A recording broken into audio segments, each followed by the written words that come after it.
Good afternoon, and welcome to another episode of Premi News, where what's news to you, I already knew. Now let's start the day off strong with the fact that the Americans are now interviewing crackheads. Hunter Biden, to be exact, the son of ex-president Joseph Biden. Now, I remember a time when you would do illegal crimes or illegal substances, and you would go to jail.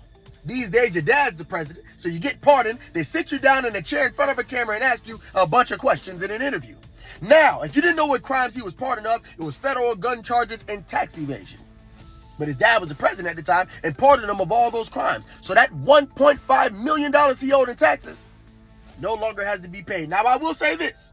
During that interview, Hunter Biden had a lot of good things to say. And he's obviously a very smart man. I think we should let him cook.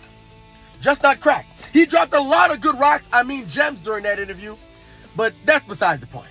Anyways, insider news, Ozzy Osbourne has passed away at the age of 76. Yes, the man that survived eating the head of a bat, snorting a line of fire ants, allegedly in reality TV, is no longer with us. Now, I have a soft spot for when entertainers pass because I feel like life is one big party. And when an entertainer is gone, it feels like the life of a party has now left the building. I just want to give a rest in peace to the Prince of Darkness.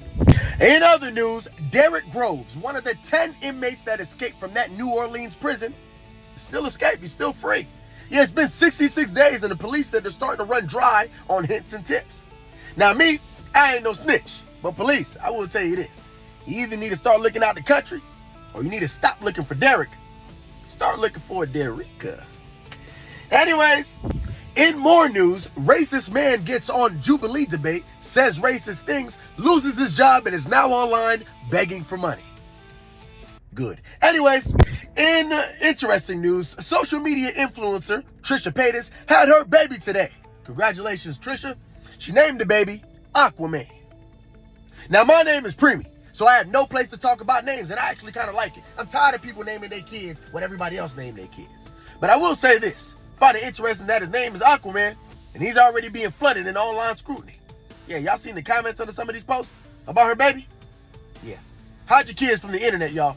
Anyways, and in other news, House Speaker Mike Johnson, for the third time this year, has publicly blocked the release of the Epstein list. Now, I don't know what's more confusing. The fact that they just told us this list don't exist, or the fact that Mike Johnson is blocking the release of a list that don't exist. Anyways, I know because of Mike Johnson, there's a lot of famous, rich elites out there sleeping a little easier tonight. Bitter dreams to y'all. Your time will come. In the meantime, I hope y'all have a wonderful day. You know I love you and I'll see you tomorrow. But if I don't, stay out of trouble.